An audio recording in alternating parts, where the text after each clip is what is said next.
پیارے مسلمانوں، السلام علیکم ورحمۃ اللہ وبرکاتہ۔ اگر تو آپ نے اس ویڈیو کا پہلا حصہ سن لیا ہے جس میں ہم نے یہ جانا تھا کہ کس طرح مالک کی ملاقات مبارک سے ہوئی جب وہ انار کے باغ میں گئے تھے، اور مبارک کی بات سننے کے بعد وہ اسے اپنی کوٹھی پر لے آئے اور اپنا مشیر بنا لیا کہ جن کے ساتھ وہ بیٹھا کرتے اور ان سے باتیں کیا کرتے۔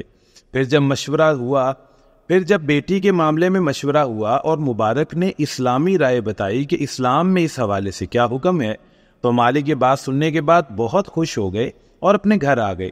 انہوں نے گھر آ کر یہ بات اپنی بیوی سے کہی کہ اسلام میں یہ حکم ہے کہ جب بھی ہم کسی سے رشتہ جوڑیں تو سب سے پہلے ہم اس کی دینداری کو دیکھیں، یعنی یہ دیکھیں کہ وہ شخص کتنا دیندار ہے، کتنا اللہ والا ہے، اللہ اور اس کے رسول کے احکامات کو کتنا مانتا ہے۔ جب ان کی بیوی نے یہ بات سنی اور انہیں پتہ چلا کہ یہ بات مبارک نے بتائی ہے، انہیں بہت خوشی ہوئی کہ مبارک نے کتنا اچھا مشورہ دیا ہے۔ پھر مالک نے موقع دیکھ کر اپنی بیوی سے کہا کہ اب میں اس چیز پر رضامند ہوں کہ میں اپنی بیٹی کی شادی مبارک سے کر دوں۔ بیوی اس بات کو سننے کے بعد بہت حیران ہوئی کہ مالک کی بیٹی کا رشتہ نوکر کے ساتھ، لوگ کیا کہیں گے؟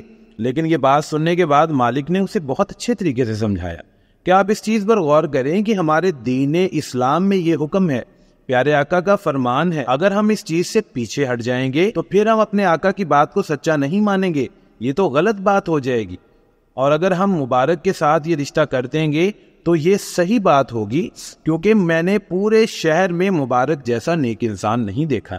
جب شوہر کا یہ پختہ ارادہ دیکھا اور ان کی سچائی کو سنا تو بیوی بھی اس پر رضامند ہو گئی کہ ایسا کر دینا چاہیے۔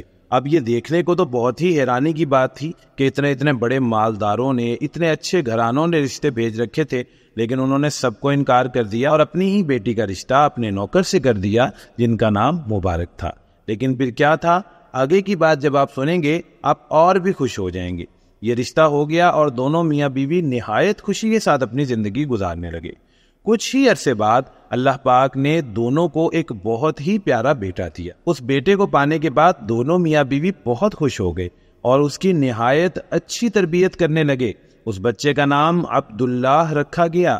آپ جانتے ہیں کہ عبداللہ کا مطلب ہے اللہ کا بندہ۔ جیسے جیسے وہ بیٹا بڑا ہوتا گیا تو دونوں والدین اپنے بیٹے کی تربیت میں خوب جی جان لگانے لگے۔ کچھ ہی عرصے بعد وہ مالدار فوت ہو گئے تو ان کی جائیداد کا ایک اچھا حصہ مبارک کو ملا۔ مبارک نے اپنی ساری کی ساری رقم اپنے بیٹے کی پڑھائی لکھائی میں صرف کر دی تاکہ وہ ایک اچھا عالم دین بن سکے، اور ایسا ہی ہوا۔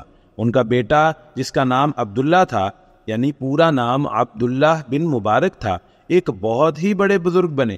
آپ اگر ہسٹری کی کتابیں اٹھا کر دیکھیں تو آپ کو حضرت عبداللہ بن مبارک رحمۃ اللہ علیہ کا ذکر ضرور ملے گا۔ ایک بہت ہی اچھی شخصیت تھے، لوگوں کا بہت خیال رکھتے تھے، بہت شفقت سے پیش آتے تھے، اور ان کا علمی درجہ بھی بہت بلند تھا۔ علماء انہیں اپنا سردار مانتے تھے۔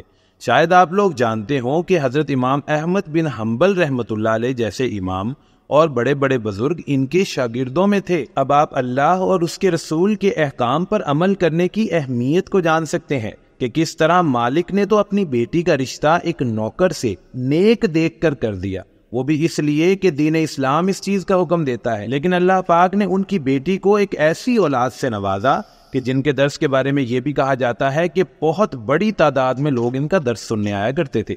ایک بہت ہی بڑے عالم دین تھے حضرت عبداللہ بن مبارک۔ جب وہ قرآن مجید پڑھتے ہوں گے، جب وہ لوگوں کو دین کے احکام سکھاتے ہوں گے تو ان کے نانا کو کتنا اجر ملتا ہوگا، وہ کتنی مرتبہ اپنے نانا کو احسان ثواب کرتے ہوں گے۔ اللہ پاک ہم سب کو بھی ہدایت عطا فرمائے اور یہ توفیق عطا فرمائے کہ ہم بھی اپنے اللہ کی خاطر اپنی مرضی کو چھوڑیں، اس دنیا کے احکامات کو توڑیں اور ان احکامات پر عمل کریں جو اللہ اور اللہ کے پیارے رسول حضرت محمد مصطفیٰ صلی اللہ علیہ وآلہ وسلم نے فرمائے ہیں۔ اللہ پاک ہم سب کے حامی و ناصر ہوں، آمین۔